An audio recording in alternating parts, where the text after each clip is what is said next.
Bismillahirrahmanirrahim. Hijrah ke Habasyah yang pertama. Berbagai tekanan yang dilancarkan orang-orang Quraisy dimulai pada pertengahan atau akhir tahun keempat dari nubuwah, terutama diarahkan kepada orang-orang yang lemah. Hari demi hari dan bulan demi bulan, tekanan mereka semakin keras hingga pertengahan tahun kelima, sehingga Makkah terasa sempit bagi orang-orang muslim yang lemah itu. Mereka mulai berpikir untuk mencari jalan keluar dari siksaan yang pedih ini. Dalam kondisi yang sempit dan terjepit ini, turun surah Al-Kahfi sebagai sanggahan terhadap berbagai pertanyaan yang disampaikan orang-orang musyrik kepada Nabi Sallallahu Alaihi Wasallam. Surat ini meliputi 3 kisah. Di samping di dalamnya terkandung isyarat yang pas dari Allah terhadap hamba-hambanya yang beriman. Kisah pertama tentang Ashabul Kahfi yang diberi petunjuk untuk hijrah dari pusat kekufuran dan permusuhan karena dikhawatirkan mendatangkan cobaan terhadap agama dengan memasrahkan diri kepada Allah. Allah berfirman, وَإِذِ اعْتَزَلْتُمُوهُمْ وَمَا يَعْبُدُونَ إِلَّا اللَّهَ فَأْوُوا إِلَى الْكَهْفِ يَنشُرْ لَكُمْ رَبُّكُم مِّن رَّحْمَتِهِ وَيُهَيِّئْ لَكُم مِّنْ أَمْرِكُم مِّرْفَقًا. Kisah kedua tentang Khidir dan Musa yang memberikan suatu pengertian bahwa berbagai faktor tidak selamanya bisa berjalan dan berhasil dengan bergantung kepada real semata, tetapi permasalahannya bisa berbalik total, tidak seperti yang tampak. Di sini terdapat isyarat yang lembut bahwa usaha memerangi orang-orang muslim bisa membalikkan kenyataan secara total, dan orang-orang musyrik yang berbuat semena-mena terhadap orang-orang muslim yang lemah itu bisa dibalik keadaannya. Kisah ketiga tentang Zulkarnain atau Zulkarnain yang memberikan suatu pengertian bahwa bumi ini adalah milik Allah yang diwasiatkannya kepada siapapun yang dikehendakinya dari hamba-hambanya, bahwa keberuntungan hanya diperoleh di jalan iman, bukan di jalan kekufuran, bahwa dari waktu ke waktu Allah senantiasa akan menurunkan orang yang siap membela dan menyelamatkan orang-orang yang lemah seperti Ya'juj dan Ma'juj pada zaman itu, bahwa yang layak mewarisi bumi adalah hamba-hamba Allah yang salih. Kemudian turun surat Az-Zumar yang mensyaratkan hijrah, yang menyatakan bahwa bumi Allah ini tidaklah sempit. Allah berfirman,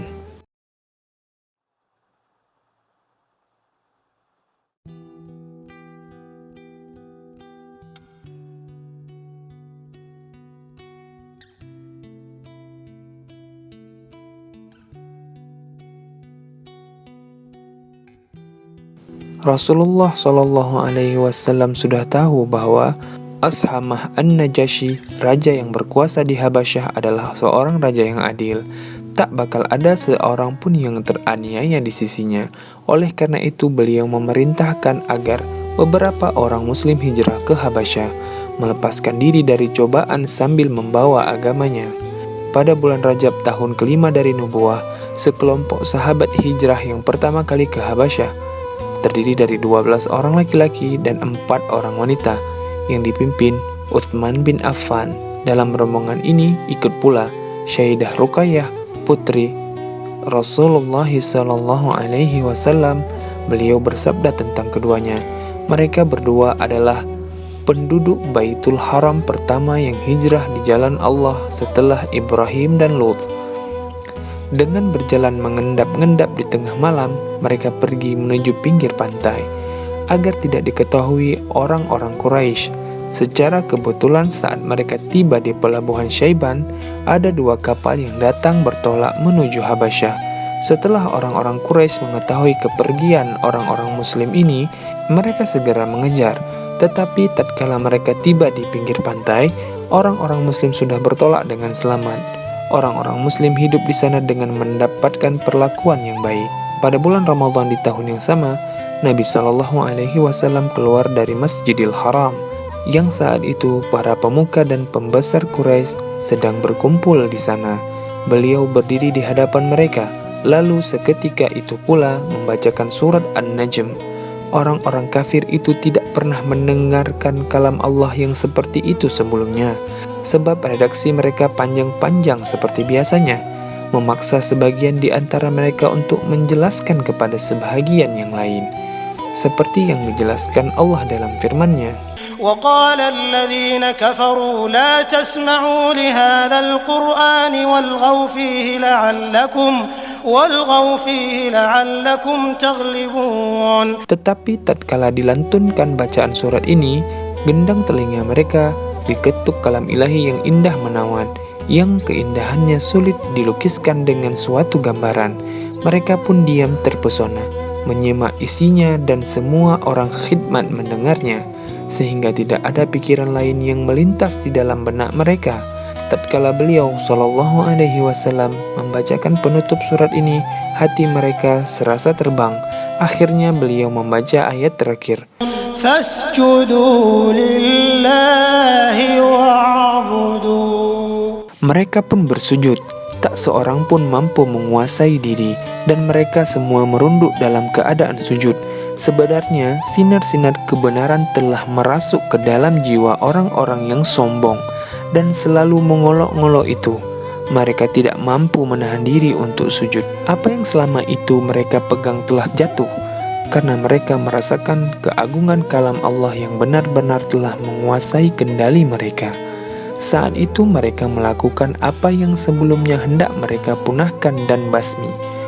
Maka setelah itu, mereka yang sujud itu mendapat cercaan dan makian dari segala arah, yaitu dilontarkan orang-orang musyrik yang tidak ikut sujud. Pada saat itulah mereka mendustakan Rasulullah Shallallahu Alaihi Wasallam dan mengada-ngadakan perkataan untuk memojokkan beliau, bahwa beliau menyebutkan nama-nama berhala mereka dengan ungkapan berisi sanjungan, bahwa beliau berkata tentang berhala-berhala itu, itulah gharanik yang luhur, yang syafaatnya benar-benar diharapkan. Mereka membuat kedustaan yang nyata ini sebagai alasan untuk menutup-nutupi sujud mereka bersama Nabi Sallallahu Alaihi Wasallam. Tindakan seperti ini tidak terlalu mengherankan, sebab mereka sudah biasa membuat kedustaan dan mengarang-arang cerita bohong. Cerita tentang gharabik dan sujudnya orang-orang musyrik ini didengar para muhajirin di Habasyah, tetapi dengan versi yang berbeda jauh dengan gambaran yang hakiki. Ceritanya bahwa orang-orang Quraisy sudah masuk Islam. Oleh karena itu, mereka pulang ke Mekah pada bulan Syawal pada tahun yang sama, hampir mendekati Makkah sebelum tengah hari. Mereka pun tahu apa yang sebenarnya terjadi. Sebagian di antara mereka ada yang kembali lagi ke Habasyah, sedangkan mereka hendak pulang ke Mekah, masuk ke sana dengan secara sembunyi-sembunyi atau dengan cara meminta perlindungan kepada salah seorang Quraisy. Setelah itu, siksaan dan penindasan yang ditimpakan orang-orang Quraisy terhadap orang-orang Muslim semakin menjadi-jadi, terutama lewat suku masing-masing. Nabi Shallallahu Alaihi Wasallam tidak melihat cara lain kecuali memerintahkan mereka hijrah untuk kedua kalinya ke Habasyah. Hijrah kali ini lebih sulit daripada hijrah yang pertama, sebab orang-orang Quraisy meningkatkan kewaspadaan dan menetapkan untuk menggagalkan jalan bagi mereka untuk pergi ke Habasyah. Sebelum orang-orang Quraisy mengetahuinya, kali ini yang hijrah berjumlah 83 orang laki-laki dan 18 atau 19 wanita. Al-Alamah Muhammad Sulaiman Al-Mansyurfuri menetapkan yang pertama 18 wanita. Alhamdulillah, sahabat Lentera Kisah, semoga sebahagian kisah ini menambahkan rasa cinta, rasa rindu kita kepada baginda Rasulullah Muhammad Sallallahu Alaihi Wasallam. Dukung channel kami terus, sahabat Lentera Kisah, dengan subscribe, like, share, dan komen. Semoga Allah Subhanahu Wa Taala memudahkan sahabat Lentera Kisah untuk haji dan umroh, serta mendapatkan syafaat Rasulullah Muhammad Sallallahu Alaihi Wasallam. Amin ya rabbal alamin.